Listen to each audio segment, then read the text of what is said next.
ప్రభుత్వాలన్నది. కానీ ఈ రోజు వరకు కూడా మా సంచార జాతులకు కానీ మా కులాలకు ఇంతవరకు కూడా ఎలాంటి కూడా న్యాయం జరపలేదు. గత 25-30 సంవత్సరాలుగా మన అన్న కృష్ణన్న గారంటేనే మేము ఉద్యమంలో పాల్గొంటున్నాము. కానీ మాకు ఎక్కడ కూడా ఒక స్థానాన్ని కూడా ఏ పార్టీ కూడా కల్పించలేదు.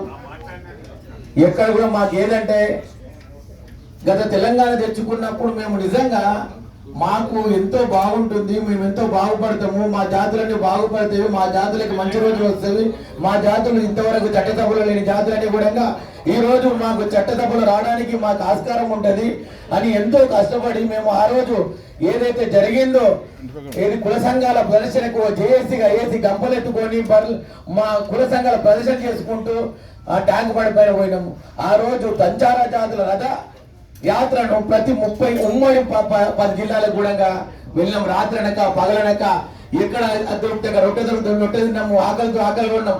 అలాంటి రథయాత్ర కూడా చేసినాం. కానీ నిజంగా ఒక మంచి తెలంగాణ తెచ్చుకున్నాం, ఎంతో సంతోషపడ్డాం. కానీ నిజంగా మా జాతులకు ఎక్కడున్నా అదే విధంగా ఉన్నది. రిజర్వేషన్ అంటున్నారు. కానీ మళ్ళీ రిజర్వేషన్ వచ్చినా కానీ మా సంచార జాతులకు అదే ఉంటుంది. ఎందుకంటే మాకు ఒక ప్రత్యేకమైన హోదా మా సంచార జాతులు రాష్ట్ర ప్రభుత్వం మేనిఫెస్టోలో పెట్టింది. ఏమని పెట్టింది? 5% సంచార జాతులకు రిజర్వేషన్ కల్పిస్తాను ఉద్యోగంలో అని. కానీ మా లేదు అయిపోయి. ఎందుకంటే అంతవరకు బాగుంది. గత ప్రభుత్వంలో ఎంతో కష్టపడడం, ఈ ప్రభుత్వంలో కూడా ఉన్నాం. కానీ ఇప్పుడుగా ఏదైతే మాకు ఒక న్యాయంగా పోరాటం జరుగుతున్నదో నిజంగా ఈరోజు తెలంగాణలో ఎన్నో సంఘాలు కొన్ని సంఘాలు ఒక్కొక్క పార్టీకి అంకితం అయిపోయినాయి.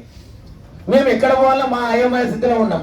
కానీ మాకు ఏదున్నా చేసిన పెద్దలాగా కృష్ణన్న గారు ఉన్నారు. మొన్న అందరినీ కూడా జాగ్గా ఏర్పాటు చేయడం నిజంగా మాకు మరి ఒకసారి మాకు సంతోషం అనిపించింది. నిజంగా మాకు కూడా ఒక న్యాయం జరుగుతుంది అనుకోవడం. గత 19 నెలలుగా మన కవితక్క గారు